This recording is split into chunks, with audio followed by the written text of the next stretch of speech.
नमस्कार प्रिय दर्शकों, आप सभी का हमारे YouTube चैनल पर हार्दिक स्वागत है। दोस्तों, आज का वीडियो बड़ा ही मोटिवेशनल और ज्ञानवर्धक होने वाला है। इस वीडियो में आप जानेंगे कि भगवान श्री कृष्ण ने अर्जुन को गीता में जो संदेश दिए हैं, उनमें प्रमुख जो ज्ञान की बातें हैं 11, वो मैं आपको इस वीडियो में बताऊँगा। दोस्तों, वीडियो को पूरा ज़रूर देखें। यदि इस वीडियो को आप अपने जीवन में उतारते हैं, अपने बच्चों को सुनाते हैं, तो ज़रूर आपका जीवन निखर सकता है। अब मैं कहानी शुरू करता हूं। दोस्तों, भगवान श्री कृष्ण अर्जुन को 11 बातें बताते हैं। उसमें सबसे पहली बात, क्रोध का त्याग कर देना। दोस्तों, आप सभी जानते हैं कि जब गुस्सा आता है तो हमारी मति मारी जाती है, हमारी स्मृति भ्रम हो जाता है, हमारी बुद्धि नष्ट हो जाती है और हम सही और गलत का निर्णय नहीं कर पाते हैं। दोस्तों, हिंदी में एक कहावत है, विनाश काले विपरीत बुद्धि। इसलिए प्रिय दर्शकों, सबसे पहले हमारी बुद्धि को सही करें और ये गुस्सा और ये जो क्रोध है, इसको त्याग दे। यही भगवान श्री कृष्ण ने गीता में सबसे पहला संदेश दिया है। दूसरा दोस्तों, मृत्यु का डर। कहते हैं कि दोस्तों, मृत्यु का डर इतना नहीं होता जितना मृत्यु का भय होता है। दोस्तों, जन्म से पहले भी हमारा शरीर बिना शरीर का ही था और मरने के बाद भी हम बिना शरीर के ही रहने वाले हैं। इसका शौक क्यों करने का? क्योंकि दोस्तों, यह जो शरीर है कुछ समय के लिए ही मिलता है। इसके बाद आत्मा परमात्मा से मिल जाती है और हम नए देह में चले जाते हैं।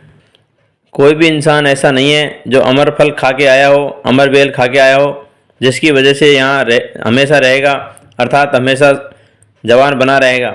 जिसने भी जन्म लिया है उसको एक न एक दिन मरना ही पड़ेगा। कोई जल्दी मरता है तो कोई देर से मरता है। इसलिए मृत्यु का भय कभी नहीं पालना। मरना सभी को एक न एक दिन है, यह बिल्कुल तय है। जिस दिन जन्म होता है उसी दिन भगवान वापसी का टिकट भी दे के भेजता है। तीसरा दोस्तों, भगवान श्री कृष्ण अर्जुन से कहते हैं कि हमारी जो आत्मा है यह अजर अमर है। न इसको अस्त्र काट सकते हैं, न ही पानी इसको गीला कर सकता है, न ही इसको आग जला सकती है, न ही पवन इसको सुखा सकती है। प्रिय दर्शकों, भगवान श्री कृष्ण ने गीता के अध्याय नंबर 2 में 23 श्लोक नंबर है, जो कहते हैं कि नैनम छिंदन्ति शस्त्राणि नैनम दैति पावकम न चैन क्लेदयंतो न शोष्यति मारुते। अर्थात दोस्तों, जो मैंने बताया कि न शस्त्र इसको काट सकता, न आग इसको जला सकती, न ही पवन इसको सुखा सकता है और न ही पानी इसको गीला कर सकता है। हमारी आत्मा अजर अमर है। जो लोग ये मानते हैं कि हमारा शरीर मरता है, दोस्तों शरीर मरता है, केवल आत्मा नहीं। मेरे अपने आज से पहले जो पूर्वज मर गए वो मरे नहीं, बल्कि देह छोड़ करके चले गए, अर्थात किसी दूसरे देह में चले गए। यही सच्चा मार्ग है। इसको भगवान श्री कृष्ण ने गीता में समझाया है। अगला दोस्तों, भगवान श्री कृष्ण अर्जुन से कहते हैं कि इस दुनिया में कोई भी हमारा नहीं है। जिन्होंने हमें जन्म दिया है वो भी हमारे नहीं है और जो हमारे जो बच्चे होते हैं वो भी हमारे नहीं हैं। क्योंकि दोस्तों, भगवान श्री कृष्ण कहते हैं कि हे अर्जुन, तुम्हारे और मेरे जाने कितने ही जन्म आज तक हो लिए, इसके बारे में तुम नहीं जानते, मैं जानता हूँ। आज जो तुम्हारा बेटा है कल कहीं और था, तुम हो सकता है उसके बेटे रहे हो। दोस्तों, कहते हैं कि किसी न किसी पूर्व जन्म की ये सब कहानियाँ होती है, इस वजह से वापस इनकी मुलाकात होती रहती है। अगला दोस्तों, भगवान श्री कृष्ण कहते हैं कि कर्मवान बनो, आस्थावान नहीं। क्योंकि कर्म पर ही तुम्हारा अधिकार है, लेकिन कर्म के ही तुम्हारा अधिकार को जो करते रहना चाहिए। हमें फल की इच्छा कभी नहीं करे, क्योंकि भगवान के हाथ में जो फल है वो कभी न कभी मिलता ही जरूर है। आदमी को कर्म हमेशा करता रहना चाहिए। काम को ऐसा बना ले कि आदमी को उसके काम से ही जाना जाए। जिस प्रकार से संत नामदेव, संत ज्ञानेश्वर, जिन्होंने हर जीव के अंदर भगवान का निवास स्थान माना, अर्थात एक बार कुत्ते की कहानी आती है जिसमें संत नामदेव ने कुत्ते के अंदर भी अपने भगवान का दर्शन किया। दोस्तों, इस प्रकार से हर प्राणी के अंदर आत्मा है, अर्थात उसी आत्मा को परमात्मा कहते हैं। इसलिए हर जीव का आदर करे, किसी का कभी तिरस्कार निरादर नहीं करे। सब भगवान के बनाए हुए रूप हैं। छठा दोस्तों, भगवान श्री कृष्ण अर्जुन से कह रहे हैं कि नरक के द्वार काम, क्रोध, लोभ, मोह, यही जो 4 चीज़ हैं, ये कर्म, ये नरक के द्वार हैं, अर्थात इनको त्याग देना चाहिए। ये 4 चीज़ सारे अनर्थों का मूल है। नरक की प्राप्ति हेतु होने वाले ये शुरुआती लक्षण हैं। जिस आदमी को काम क्रोध लोभ मोह ने घेर लिया वह नरक में जाएगा ही जाएगा।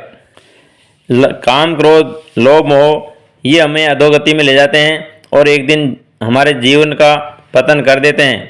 7वां दोस्तों, भगवान श्री कृष्ण कहते हैं कि व्यर्थ की चिंता नहीं करनी चाहिए, वर्तमान में जियो, भविष्य की फिक्र नहीं करने का, और जो बीत गया उसका पश्चाताप भी कभी नहीं करने का, क्योंकि वह समय लौट करके नहीं आने वाला है।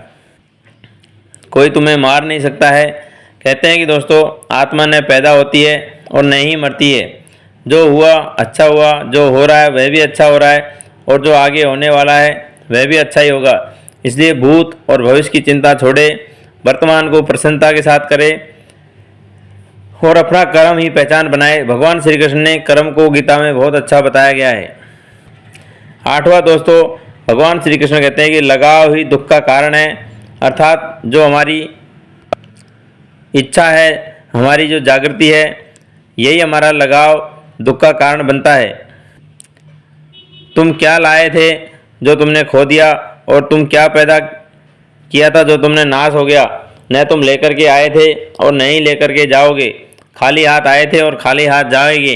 ये भगवान श्री कृष्ण अर्जुन को संदेश दे रहे हैं। दोस्तों ये अर्जुन को नहीं, पूरे समस्त संसार को भगवान श्री कृष्ण संदेश दे रहे हैं। हम आप सभी इस माया में फंस जाते हैं और यही हमारे मौत का कारण बनता है।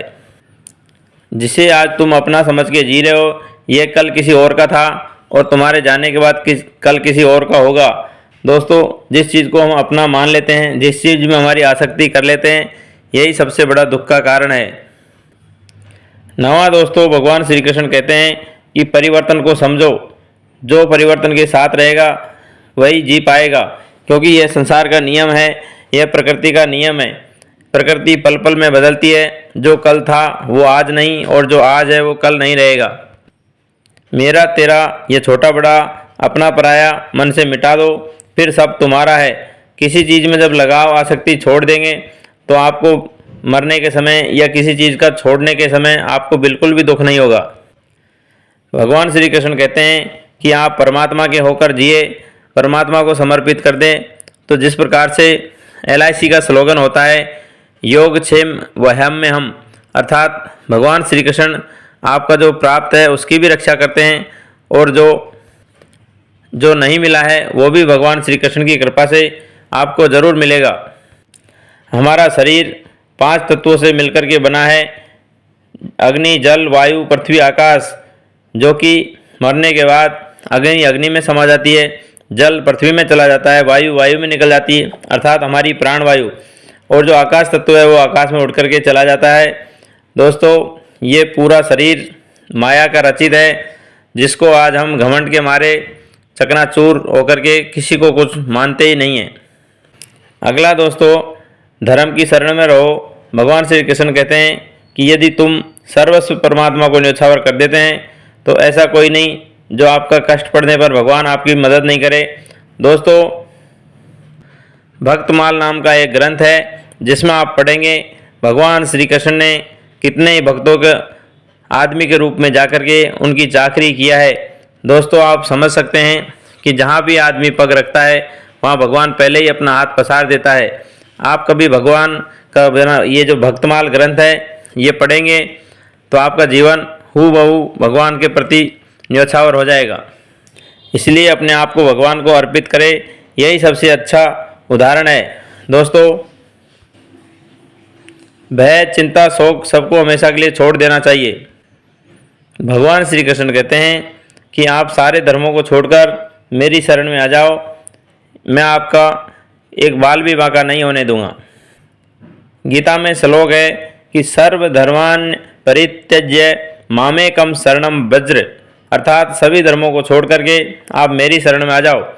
अगला और अंतिम दोस्तों, भगवान श्री कृष्ण अर्जुन से 11वां संदेश देते हैं विश्वास करने का। मनुष्य अपने विश्वास से निर्मित होता है। दोस्तों विश्वास अगर अच्छा है, जिस प्रकार से बिजनेस में गुडविल नाम की चीज़ होती है, यदि गुडविल अच्छी है तो उस आदमी का क्रेडिट अच्छा होता है, उसका धंधा अच्छा चलता है। इसी प्रकार से भगवान आदमी को एक संदेश देते हैं कि आपका विश्वास कभी खोना नहीं चाहिए, आपका विश्वास कभी टूटना नहीं चाहिए। संदेह में अर्थात डाउटफुल काम कभी नहीं करें, ऐसे आदमी का विश्वास कभी भी टूट सकता है। जिसका लिया है उसका समय पर लौटा दो, यही सबसे बड़ी ईश्वर भक्ति है। क्योंकि दोस्तों लिए दिए का हिसाब भगवान के पास भी है और हमारे पास भी है।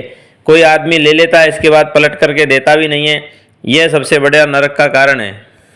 आप जिस भी व्यक्ति में, जिस भी भगवान में विश्वास करते हैं, उसके साथ अड़िग रह करके पूरा भरोसा रखें, उसको कभी बीच में नहीं छोड़े, आपका बेड़ा पार हो जाएगा। दोस्तों ये भगवान श्री कृष्ण के द्वारा बताई हुई 11 बातें मैंने आपको इस वीडियो में बताई है। दोस्तों आप इन सभी बातों का यदि अमल करते हैं, अपने बच्चों को सिखाते हैं, तो ज़रूर से ज़रूर उनका जीवन सुधरेगा। सभी को राधे राधे, हरिओम, जय श्री कृष्णा। दोस्तों मिलते हैं नेक्स्ट वीडियो में।